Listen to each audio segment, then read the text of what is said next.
Assalamualaikum warahmatullahi wabarakatuh. Salam kebajikan, Om Swastiastu, Namo Buddhaya juga. Selamat pagi semuanya. Nah, di sini saya sebagai moderator dari kelompok saya. Sebelumnya perkenalkan, nama saya Muhammad Isa. Nah, di sini juga saya ingin memberikan dari kelompok kami, mulai dari yang kanan dulu. Perkenalkan, nama saya Yudhistira Anugrah. Selanjutnya.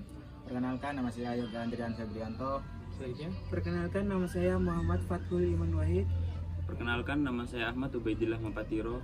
Nah, mungkin sudah cukup. Nah, di sini saya sebagai moderator. Di sini akan saya menjelaskan tentang upgrade RAM. Sebelumnya kita tahu tentang upgrade RAM, kita juga harus tahu apa sih itu RAM.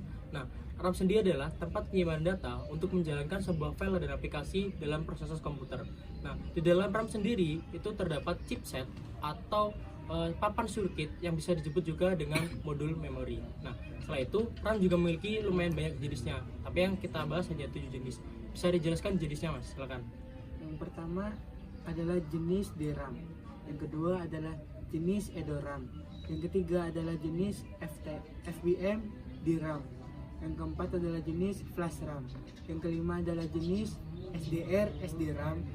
Yang keenam adalah jenis DDR SDRAM. Dan terakhir adalah jenis GDDR SDRAM. Nah, sudah kita tahu itu ada berapa banyak jenis-jenisnya dari RAM-nya. Nah, selanjutnya kita bahas ke kapasitas RAM. Nah, kapasitas RAM sendiri itu bervariasi dari 4 sampai 64. Nah, sebenarnya ada juga 2, namun sudah jarang ditemukan dan sudah jarang kepake juga. Nah, untuk 4 sampai 6 ini tergantung variasi dan kustomisasi dari user atau pribadi dan juga tergantung dari kebutuhan. Mungkin bisa dijelaskan dari RAM 464 itu kebutuhannya untuk apa sih, Mas? Bisa dijelaskan, Mas? Oke, yang pertama yaitu kapasitas RAM 4GB, di mana kapasitas RAM 4GB itu cocok untuk mengerjakan tugas dokumen dengan ringan, browsing, streaming konten audio dan video. Yang kedua yaitu kapasitas RAM 8GB, di mana kapasitas RAM 8GB itu cocok untuk bermain game tapi dengan kualitas grafis yang ringan.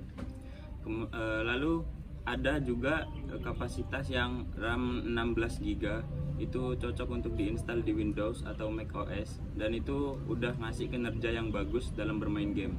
Kemudian dilanjutkan ada 32GB, itu digunakan biasanya oleh pengguna-pengguna kerja yang sudah masuk dunia profesional atau mungkin juga gamer-gamer yang ingin bermain dengan kualitas yang lebih tinggi.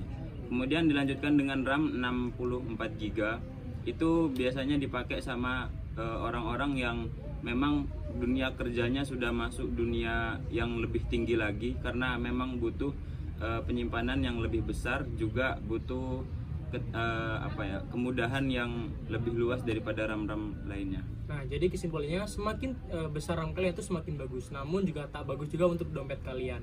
Jadi ketika kalian mengupgrade RAM juga lihat kebutuhan dan apa yang ingin capai di RAM tersebut. Nah, selanjutnya yang kita tahu adalah memori itu terbagi 2, yaitu volatil dan non volatil. Nah, RAM ini termasuk di volatil. Mungkin bisa dijelaskan Mas Yudis, apa itu volatil memory? Nah, memori volatil adalah memori yang menyimpan data dan program komputer yang dibutuhkan CPU secara real time. Nah, memori ini akan menghapus data secara jika komputer dimatikan. Nah, contoh memori volatil adalah ada RAM dan memory change. Nah, udah disebutin tadi tuh dari jenis, dari kapasitas, dan memori volatil itu apa. Nah, sekarang langsung aja kita praktek. Nah, bisa dilihat kondisi RAM sebelum di-upgrade itu 16GB. Nah, rencananya akan kita ke 32GB. Nah, kita lihat apakah nanti berhasil ke 33 atau enggak. Nah, kali ini kita langsung melakukan praktek, yaitu langsung aja kita buka dari case-nya dari laptop. Nah, tiap laptop tuh masih ada memori gini. Nah, usahain jangan ada satupun memori yang hilang. Setelah itu kalian buka aja langsung.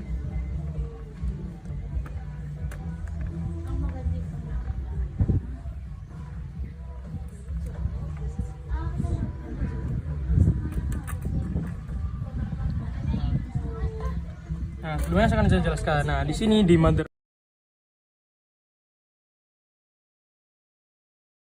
motherboardnya PC, kebetulan PSP ini tuh ada 2 slot RAM. Yang satunya ini di 16GB. Nah, rencana kita akan upgrade juga pakai dua slot yang sama, jadi 16 GB. Nah, jadi totalnya itu seharusnya 32 GB. Nanti kita cek di BIOS-nya. Bisa dimasukkan Judis. Nah, untuk pemasangan RAM-nya, pastikan kuning-kuning ini masuk ke sini. Nah, untuk laptop HP sendiri tinggal diklik, didorong ke bawah. Nah, kayak gini. Nah, setelah ini, ntar kita cek di BIOS-nya gimana. Nah, jangan lupa juga kalian tutup, kalian rapetin juga, jangan lupa supaya nggak ada kotoran-kotoran masuk di sini, dan juga jangan menyentuh apapun selagi cuma kebutuhan kita cuma di RAM aja. Nah, karena yang udah terpasang, sekarang kita tinggal cek di BIOS-nya aja. Beres.